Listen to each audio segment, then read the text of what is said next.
이제 벌써 5월이네요. 5월은 여러 가지 타이틀을 갖고 있는 달이지만 무엇보다도 5월은 가정의 달입니다. 그렇죠? 5월은 가정의 달입니다. 근데 그 가정은 사실은 우리가 맺는 여러 가지 관계 가운데서 가장 기본적이고 가장 중요하고 핵심적인 그런 관계가 형성되는 장이죠. 그래서 그 관계가 아름다우면 가정도 참 아름답고 행복하고 참 기쁨이 있습니다. 그래서 저는 이번에 가정의 관계에 대한 그런 시리즈를 좀 말씀으로 여러분과 나누려고 합니다. 시리즈 제목을 관계 수업이라고 이렇게 붙였는데 그 이유는 우리 모두가 다 관계의 학생들이기 때문입니다. 우리는 관계를 죽을 때까지 배워야 돼요. 이거는 아이나 어른이나 미혼자나 기혼자나 지금 결혼할 사람이나 다 마찬가지입니다. 관계라는 것은 우리에게 너무너무 소중하고 그러나 참 어렵기 때문에 쉬운 일이 아니기 때문에 우리는 계속해서 이 관계에 대해서 수업을 받아야 할 필요가 있고 그 모든 사람들 가운데 설교하는 제가 가장 이 수업을 잘 받아야 될 학생이기도 합니다. 그래서 저는 오늘 이 관계 수업이라는 제목을 붙이고 저부터 수업을 좀 잘 받아서 저의 관계적인 삶에서 향상이 있기를 원하고 그래서 집에서도 사랑받는 남편이 되기를 원하고 우리 교회에서도 사랑받는 목회자가 되기를 바랍니다. 여러분들도 그런 축복이 여러분에게 있기를 바랍니다. 오늘은 그 첫 번째 시간인데 이 시리즈를 통해서 우리가 참 배워야 될 여러 가지 것이 있겠지만 오늘은 윈윈 관계의 시크릿이라는 그런 제목으로 여러분과 더불어서 말씀을 좀 나누려고 합니다. 이 윈윈이라는 것은 둘 다 이기는 것을 의미하죠. 거기 인발브된 모든 사람이 이기는 그런 상황을 윈윈이라고 우리가 얘기를 합니다. 우리가 관계를 통해서 서로 윈윈할 수 있다면 얼마나 좋겠어요? 모두가 다 이기고 모두가 다 기쁘면 얼마나 좋겠습니까? 근데 모든 인간관계가 다 윈윈하는 상황은 아닌 것 같아요. 가만히 보면 누군가는 이기고 누군가는 지는 그런 관계가 있습니다. 한 사람은 계속해서 이렇게 이기고 이익을 취하고 그런데 다른 사람은 상처받고 또 어려움을 겪고 손해보고 이용당하는 그런 관계들이 있는 거죠. 부부관계도 이렇게 보면 한 사람은 계속 이기는데 다른 한 사람은 계속 져요. 기질이 세거나 목소리가 큰 사람이 자기 안건을 강요하고 자기 마음대로 하고 막 끌고 가는 그러면 그를 자기 뜻대로 하려고 하죠. 그러면 기질이 약하거나 아니면 싸움을 싫어하는 그런 사람은 그게 불만스럽지만 그냥 끌려가는 거예요. 그냥 싫지만 싸우긴 또 싫으니까. 이런 경우에는 겉으로 보기에는 평화롭게 보일지는 몰라도 사실은 그 가운데 행복이나 기쁨 같은 것은 없는 거죠. 그리고 언젠가는 누군가의 속에 쌓여있는 것이 폭발하는 골마있던 것이 터지는 그런 일이 있게 될지도 모릅니다. 그런가 하면 둘 다 명백하게 지는 그런 관계가 있습니다. 요즘 엄청난 화제와 인기를 모은다는 부부의 세계라는 드라마에 나오는 그 부부관계가 좋은 예가 될 거라고 생각합니다. 신문을 보니까 코리아 그랜마라고 이렇게 불리는 그 유튜버 박막내 할머니라는 분이 이 드라마를 보고 등장인물 중에 정상이 하나도 없다면서 이거를 부부의 세계라고 이름을 붙일 게 아니라 또라이의 세계라고 이름을 바꿔야 된다고 이렇게 주장을 하는 그 기사를 제가 본 적이 있습니다. 사실 등장인물만 정상이 아닌 게 아니라 그들이 맺는 관계 또한 정상이 아니죠. 거기에는 윈윈하는 관계가 없고 어떤 위너도 없어요. 모두가 다 패자입니다. 누구도 이기는 자가 없는 거죠. 여러분의 관계 생활은 어떠하십니까? 여러분은 윈윈하고 계십니까? 다양한 관계의 삶 가운데서 아니면 여러분 관계가 참 너무 힘들고 어렵습니까? 사실 관계는 우리 인생에서 가장 중요한 겁니다. 이거는 우리의 재산보다 우리의 명성보다 우리의 업적보다 훨씬 더 중요해요. 왜냐하면 그것이 우리의 행불행, 우리 인생의 참된 성패를 결정하는 것이기 때문이에요. 관계가. 어떻게 하면 우리는 모두가 윈윈하는 정말 그래서 보는 사람도 기쁜 그런 관계를 누릴 수 있을까요? 아니, 하나님까지 기쁘게 하는 그런 관계를 우리가 개발할 수 있겠습니까? 저는 오늘 우리가 조금 전에 읽었던 그 빌립보서 2장 1절부터 4절 말씀을 통해서 그 비결에 대해서 좀 여러분과 생각해 보기를 원합니다. 먼저 오늘 이 말씀을 통해서 윈윈할 수 있는 첫 번째 시크릿은 뭐냐면 성삼위 하나님께서 주시는 사랑으로 무장하라라는 겁니다. 성부, 성자, 성령 삼위일체 하나님께서 우리에게 주시는 그 사랑으로 무장해야 된다는 거죠. 빌립보 교회는 좋은 교회였어요. 바울이 편지를 쓴 이 교회는. 근데 그렇다고 문제가 없는 것은 아니었고 특별히 관계의 문제가 그들 가운데 있었습니다. 4장에 이렇게 보면 유오디아라는 성도하고 순두계라는 그 교회의 아주 핵심 여성 멤버 같은데 이 둘 사이에 심각한 문제가 있었습니다.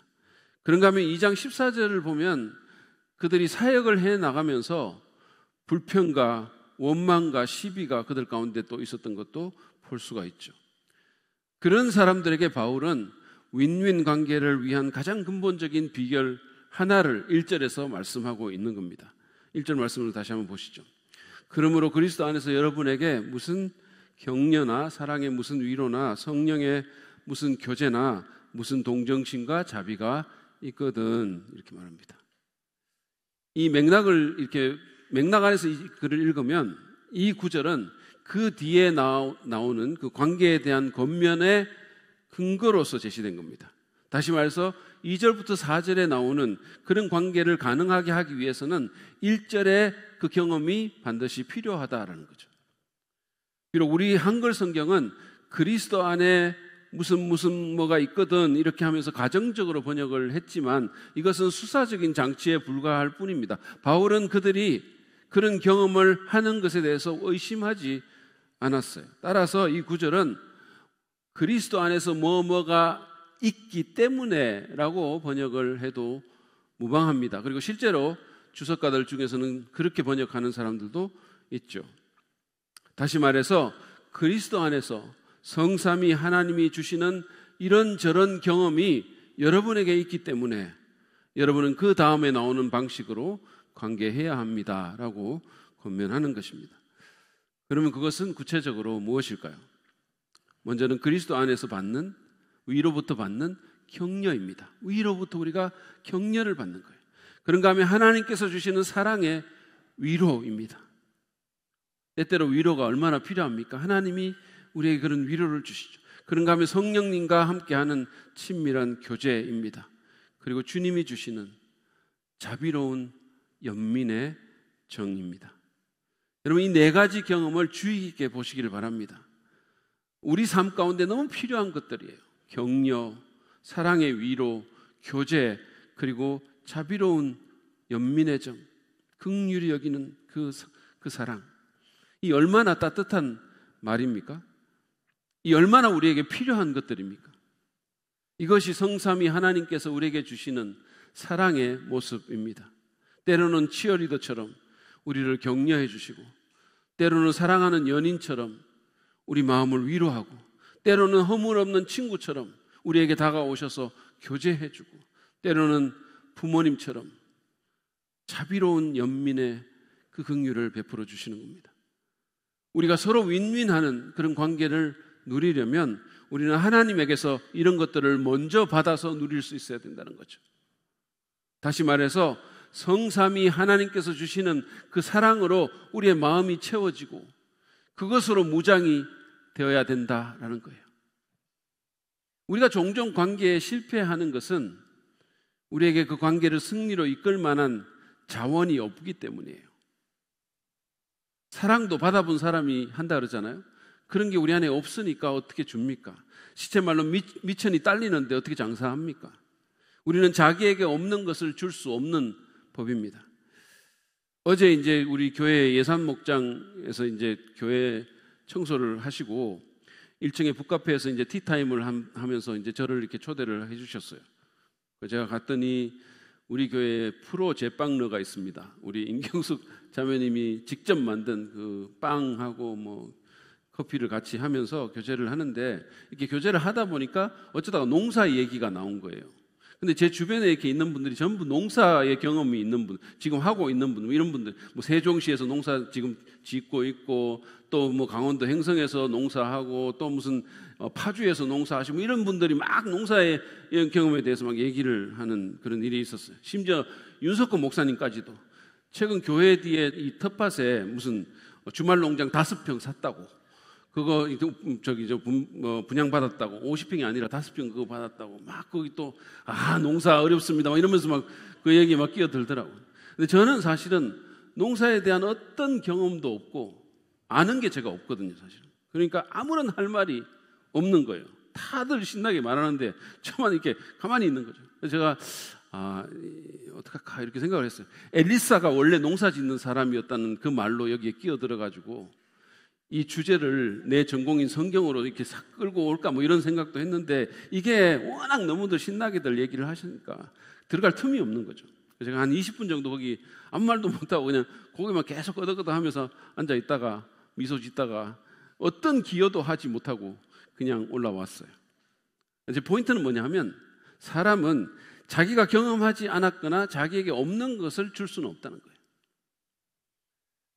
관계도 마찬가지죠. 우리는 예수 그리스도 안에서 하나님께서 주시는 그 아가페 사랑을 먼저 경험하고 그 사랑으로 우리의 마음을 채워야 한다는 거죠. 자원이 우리에게 있어야 된다는 겁니다. 그래야 우리가 다른 사람에게 사랑을 나눠줄 수 있고 용서를 건네줄 수 있는 겁니다. 예수 그리스도의 십자가를 통해서 우리에게 주시는 그 무조건적인 용서와 용납, 그 은혜와 자비를, 정말 말도 안 되는 그 은혜를 우리가 받아야 되는 거예요. 그래야 우리도 다른 사람을 용서하고 용납할 수 있는 그런 가능성을 갖게 되는 것입니다. 그래야 우리도 누군가에게 조건 없는 호의, 은혜와 자비를 베풀 수가 있는 거죠. 사랑은 언제나 오래 참고라는 그 옛날 복음성가 있잖아요. 사랑은 언제나 오래 참고, 그걸 작곡한 음악가 정두영 씨 얘기입니다. 이분은 부부 사이가 너무 안 좋아가지고, 그래서 뭐 그냥 거의 뭐 그냥 끝났고, 그래서 뭐 이혼하려고 막 거의 이혼 직전까지 갔는데, 주변에 누군가가 그래도 이혼하기 전에 최후의 수단으로, 마침 그 지역에 부흥회가 열렸는데 거기 한 번만 가보고 그래도 안 되면 이혼을 하라고 이렇게 말을 했어요. 그러니까 하도 권유를 하니까, 이 두 사람이 다 예수 안 믿는 사람들인데 그 당시에 믿져야 본전이라는 심정으로 마지못해서 부흥회에 참석한 거예요. 그런데 그 부흥회에서 두 사람이 따로따로 하나님의 은혜를 받은 거죠. 그래서 예수님을 믿고 주님의 사랑을 경험하게 된 겁니다. 독생자를 주신 그 하나님의 무조건적인 사랑이, 그 용서가 그들의 마음에 들어오고 그 마음을 녹인 거예요. 치유가 일어나고 회복이 일어났습니다. 그래서 이 부부는 극적인 화해를 하게 되었고, 그 결과로 이 찬송이 만들어졌다는 거예요. 사랑은 언제나 오래 참고. 윈윈하는 관계를 누리려면 우리는 예수 그리스도 안에서 우리에게 제공된 그 하나님의 사랑을 먼저 받아야 됩니다. 십자가의 사랑을 경험하고 심령이 거듭나야 된다는 거예요. 이게 그냥 복음이 이론이 아니라 내게 실제가 돼야 된다는 거예요. 그래서 우리가 관계를 잘 맺기 위해서는 예수 믿어야 돼요. 그게 가장 근본적인 처방이에요, 사실은. 뿐만 아니라 1절 말씀처럼 날마다 그리스도 안에서 주시는 그런 격려를 우리가 받고, 하나님의 사랑의 위로를 경험하고, 성령님과의 교제를 우리가 누릴 뿐만 아니라 주님의 자비로운 그 긍휼을 맛볼 수 있어야 된다는 거예요. 일상의 삶 가운데서 성삼위 하나님께서 주시는 그 사랑으로 내 마음이 이렇게 채워지고 은혜로 가득 차게 되고 그것으로 무장하게 돼야 된다는 겁니다. 그럴 때 우리의 마음이 부드러워지고 우리 안에 있는 상처가 치유되고 사랑이 싹트고 다른 사람들을 돌아볼 수 있는 그런 여유가 생기는 겁니다. 그제야 우리는 주님이 나를 격려하셨듯이 우리도 누군가를 격려하게 되고, 주님이 나를 위로해 주셨듯이 누군가 또 어려운 사람들을 위로하게 되고, 주님이 나를 받아주고 교제해 주셨듯이 우리도 누군가를 받고 교제하게 되고, 주님이 나를 불쌍히 여기셨듯이 우리도 누군가에게 그 자비의 마음을 베풀 수가 있는 것입니다. 여러분은 어떠세요? 여러분은 십자가의 사랑을 믿음으로 받아들이셨습니까? 여러분, 그 사랑이 여러분에게 이론이 아니라 실제가 되셨나요? 하나님의 사랑이 성령으로 말미암아 여러분의 마음에 부어지셨습니까? 날마다 말씀과 기도와 찬양으로 주님과 교제하시고 계십니까? 수시로 하나님의 사랑을 묵상합니까? 이게 의식화가 될 필요가 있는 것 같아요. 수시로 우리가 매일같이 하나님을 생각만 해도 정말 우리의 마음이 많이 치유가 될 것 같아요. 그렇게 하시기를 바랍니다. 짧게라도 매일 주님과의 달콤한 시간을 경험하십시오. 매일같이. 그래서 주님이 우리를 위로하고 격려하고 긍휼히 여기고 말씀하실 수 있도록 시간을 내어드리시기를 바랍니다. 시간을 주님께 드리세요. 그래야 우리는 서로 간에 윈윈하는 관계를 누릴 수 있는 자원을 얻게 되는 거예요. 두 번째로 바울이 또 얘기하는 것은 한 마음과 한 사랑으로 전인적인 하나됨을 추구하라라고 우리에게 권면합니다. 1절에서 윈윈 관계의 어떤 토대를 구축해 놓았다면 이제는 구체적인 어떤 방법론을 얘기를 해주는 거죠. 2절 말씀을 보시죠. 여러분은 같은 생각을 품고 같은 사랑을 가지고 뜻을 합하여 한 마음이 되어서 내 기쁨이 넘치게 해 주십시오. 기본적으로 이 말씀은 서로 간에 조화를 이루고 지정의 모든 면에서 하나됨을 적극적으로 추구하라는 겁니다. 이 권면은 물론 당시에 그 빌립보 교회의 성도들에게 1차적으로 주어진 것이죠. 그러나 이것은 예수 그리스도를 믿는 모든 그리스도인들의 관계 생활에 동일하게 적용될 수 있다고 생각합니다. 바울은 여기서 먼저 같은 생각을 품으라라고 얘기를 했어요. 생각을 똑같이 하라 모든 면에서, 이런 뜻이 아닙니다. 사실은 그건 가능한 일이 아니잖아요. 공산주의 사회에서도, 심지어 전체주의 사회에서도 어떻게 모든 사람이 모든 것에 똑같이 생각할 수 있겠어요? 불가능한 일이죠. 사실은 누구도 나하고 똑같이 생각하는 사람은 없어요. 모든 면에서. 때때로 저는 저 자신하고도 생각이 다른데, 동의할 수 없는 게 있는데 어떻게 다른 사람과 매사에 똑같은 생각을 합니까? 바울이 여기서 하는 말은 그런 것보다는 어떤 것에 대해서 시각이 같아야 된다는 겁니다. 이를테면 하나님에 대해서, 우리의 삶에 대해서, 또는 세상에 대해서, 또는 무엇이 소중한가에 대해서 동일한 사고방식을 가져야 된다는 겁니다. 그것을 공유해야 된다는 거예요. 말하자면 기본적인 세계관과 가치관을 함께 공유하라는 말씀입니다. 사실 부부의 경우에 이게 다르면 굉장히 힘들어요. 굉장히 어렵습니다, 삶이. 한 사람은 이 세상에 신이 있다라고 믿고, 우리가 지금 사는 삶이 다가 아니라고 믿고, 우리는 죽어도 계속 산다고 믿고, 천국과 지옥이 있다고 믿는데, 다른 한 사람은 그냥 눈에 보이는 게 다라고 믿는 거예요. 그 두 사람이 어떻게 진정한 한 팀이 되고 속으로 깊은 교감을 할 수 있겠습니까? 그래서 배우 시모나 씨가 말한 것처럼 우리는, 특별히 부부의 경우는 서로를 바라볼 뿐만 아니라 같은 곳을 바라볼 수 있어야 되는 거예요. 그래야 정말 깊은 곳에서 공감대가 형성이 되고, 그래야 자녀들에게도 혼란을 주지 않을 수가 있는 겁니다.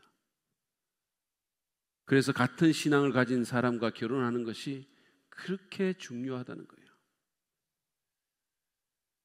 자, 바울이 제시한 하나됨의 첫 번째 요소는 같은 생각이에요. 세계관, 가치관.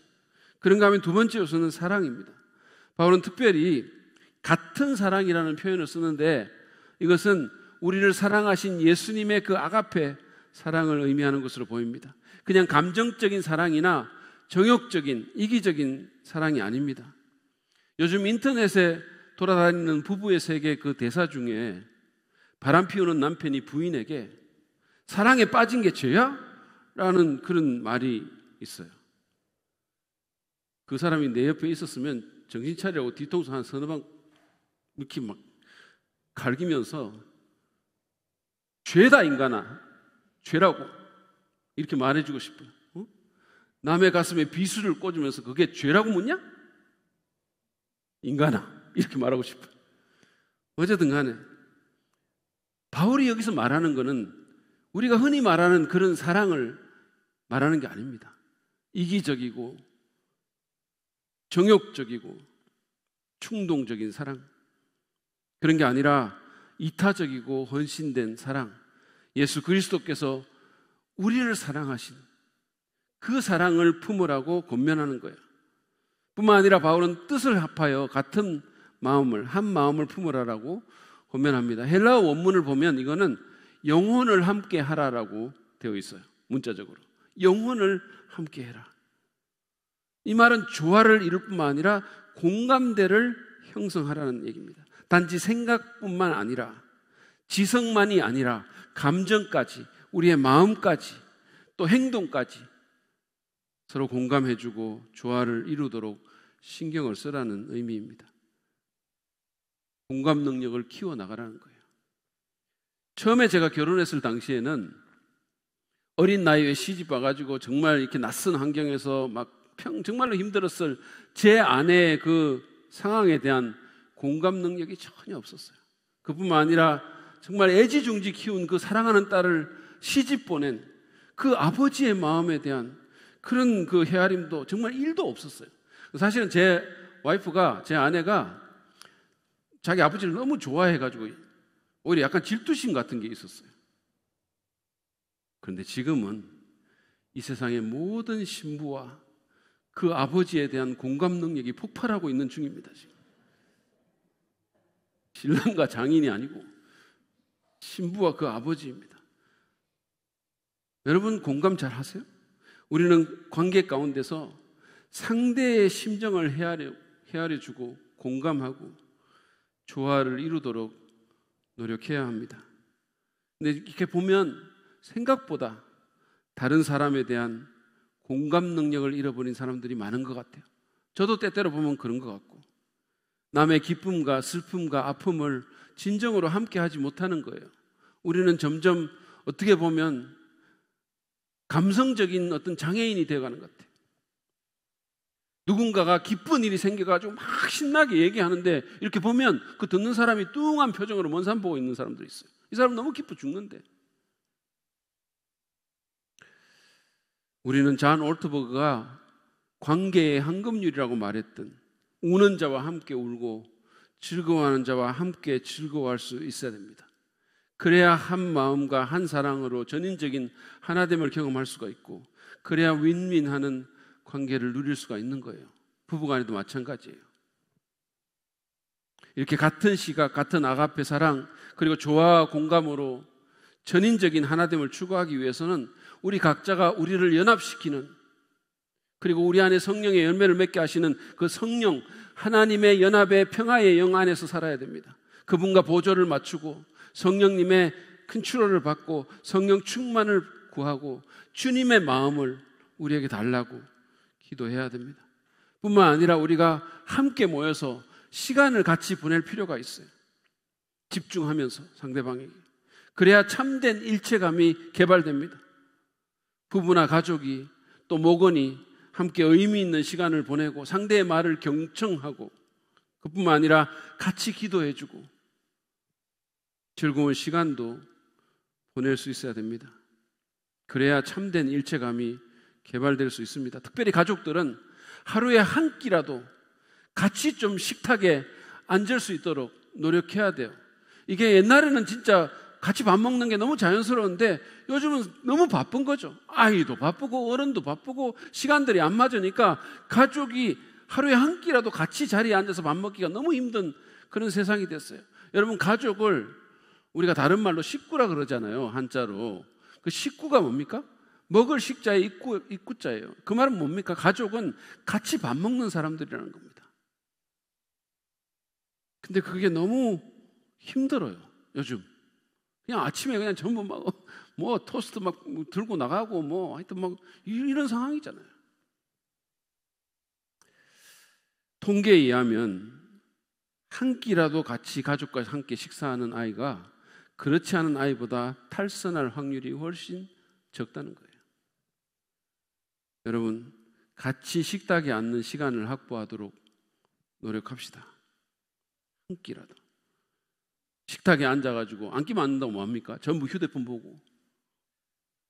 그러지 말고 서로 얼굴 쳐다보고 대화하고 같이 먹도록 합시다. 그럴 때 하나됨이 생기고 좋은 일들이 많이 일어납니다. 하나님이 함께 하십니다. 성경에도 이렇게 보면요, 식탁에서 영적으로 중요한 일들이 굉장히 많이 일어나요. 계속 보세요. 식탁에서 여러 가지 일들이 일어납니다.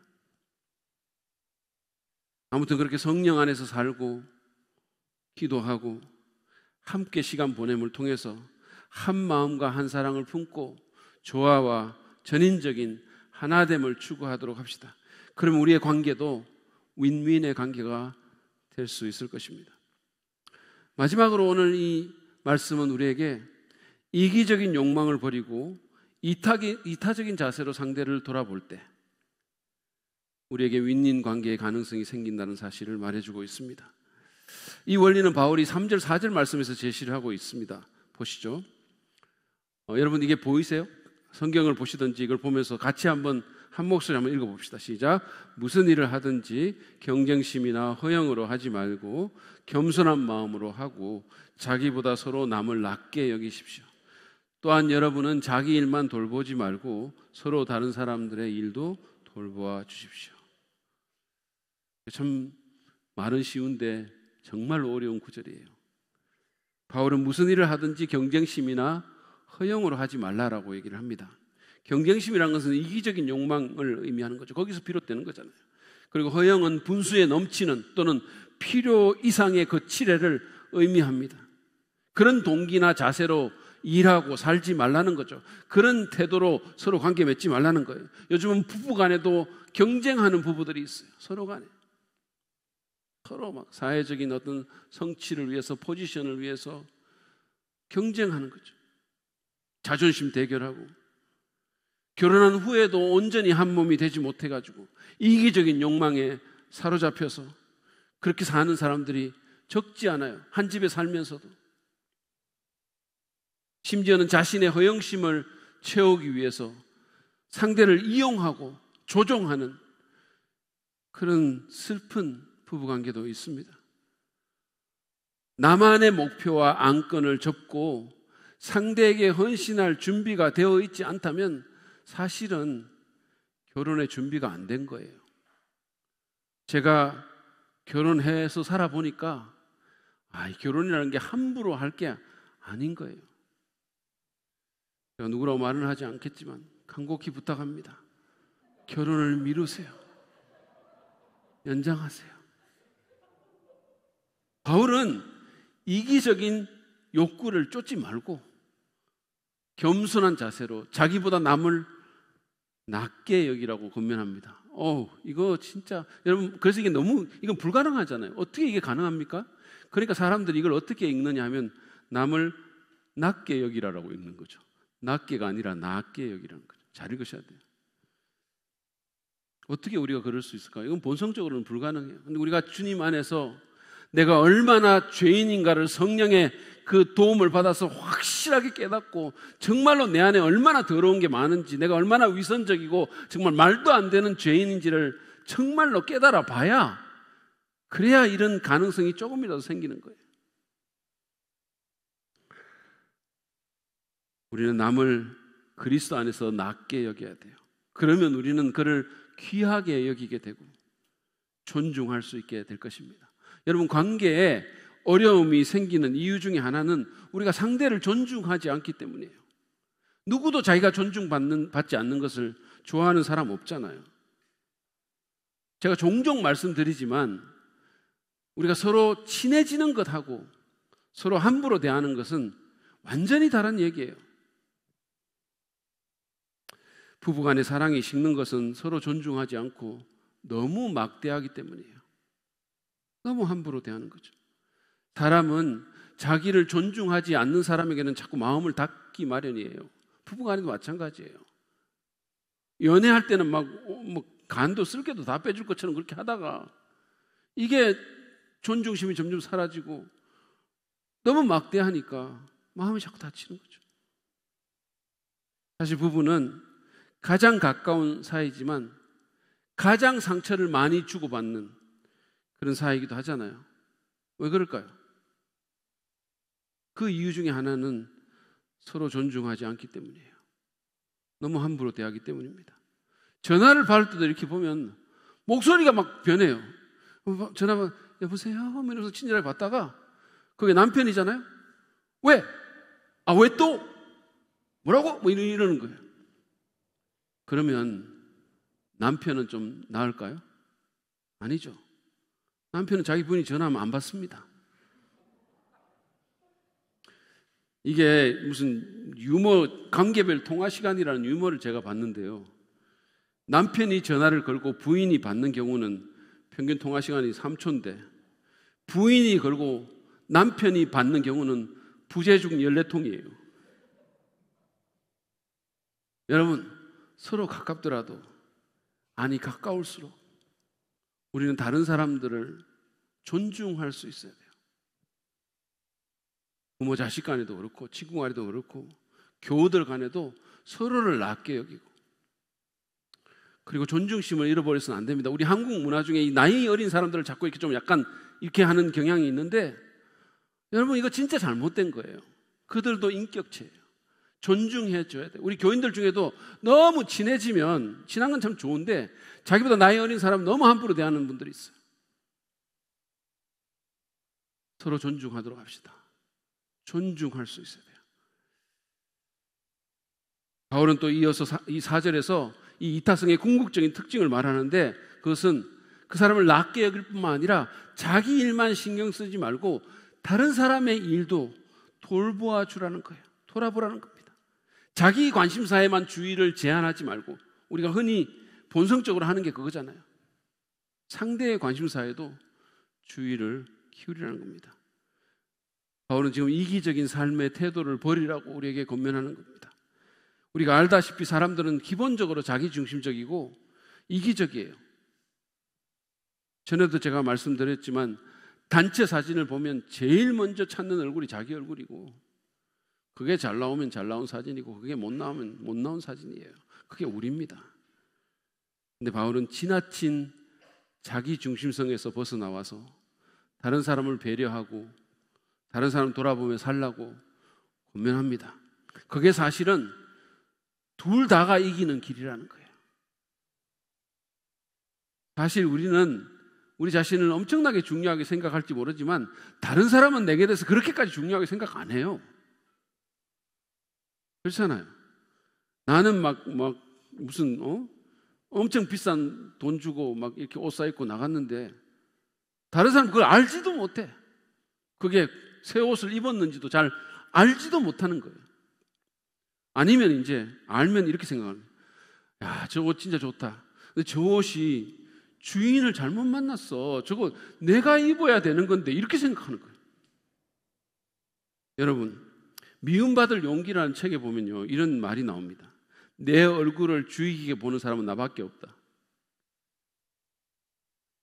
어차피 이런 상황인데 자기를 너무 중요하게 생각하지 말고 오히려 다른 사람들을 배려하고 돌아보도록 합시다. 그게 지혜예요. 그게 정말로 위인할 수 있는 길입니다. 그럴 때 관계가 꽃을 피우고 그럴 때 내가 상대방의 마음도 얻을 수 있고 그럴 때 나도 상대도 하나님의 기쁨을 경험할 수가 있는 겁니다. 수녀 시인 이혜인 씨는 향기로 말을 거는 꽃처럼이라는 책에서 사소한 배려의 향기라는 그런 짧은 글을 실었어요. 여러분 한번 들어보세요. 아주 사소한 것일지라도 다른 이를 생각하고 배려하는 모습은 늘 아름답습니다. 담화 시간을 끝내고 공동방에서 나오다 어느새 제 신발이 바로 신도록 돌려진 것을 보았을 때, 출장길에서 돌아온 빈방에 누군가 살짝 꽂아놓은 들꽃을 보았을 때, 빨아두고 미처 거두지 못한 옷들이 가지런히 정돈되어 신방에 놓인 것을 보았을 때, 그 고마움과 은은한 향기를 무엇에 비길 수 있을까요? 이것저것 야박하게 따지고 계산하지 말고 언제나 남을 먼저 생각하고 배려하는 행동이 몸에 밴 사람들이 많은 집에 살고 있어 행복합니다. 숨어서 묵묵히 향기를 풍기는 들꽃 같은 사람들이 더욱 많아지면 이 세상은 그만큼 향기로워지겠죠. 가족 간에, 교우 간에, 또 이웃 간에 여러분 서로를 돌아보고 작은 배려부터 실천하도록 합시다. 특별히 부부들, 여러분 다 안다고 생각하지 말고, 모르는 건 너무 많아요. 그래서 상대의 필요가 뭔지, 상대의 꿈이 뭔지, 상대가 느끼는 아픔과 두려움이 뭔지를 이해하려고 노력합시다. 또한 상대가 사랑을 느끼는 언어가, 그 사랑의 언어가 뭔지를 알고 내 언어가 아니라 상대의 언어로 사랑을 표현할 필요가 있는 겁니다. 그 언어가 봉사면 봉사로, 그 언어가 함께하는 시간이면 함께하는 시간으로, 인정하는 말이면 말로, 스킨십이면 스킨십으로, 선물이면 선물로, 그렇게 사랑의 언어로 대화해야 됩니다. 그리고 작더라도 서로의 필요를 채우는 그런 실천적인 사랑을 해야 할 필요가 있습니다. 그럴 때 부부가 서로 윈윈하는 관계를 누릴 수 있을 겁니다. 나도 좋고 그 사람도 좋고. 부부관계뿐만 아니라 우리의 모든 관계 가운데서 다른 사람을 귀하게 여기고 상대방의 관심사를 돌아보고, 그리고 이타적인 자세로 서로에게 다가갑시다. 무엇보다도 죄인인 우리를 귀하게 여기셔서 십자가에서 자신의 생명을 들이심으로 우리의 깊은 필요를 채워주신 우리 주님의 발자취를 따라가며 성령을 통해 그 주님의 마음을 날마다 덧입는 우리가 되기를 바랍니다.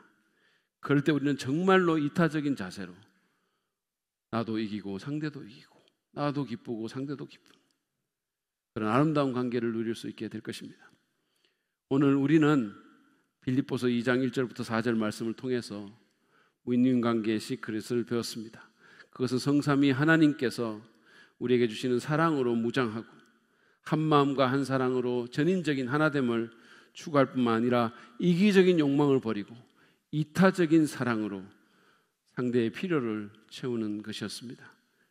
우리는 이제 관계 가운데서 오늘 배운 대로 실천해야 되겠다고 결단해야 합니다.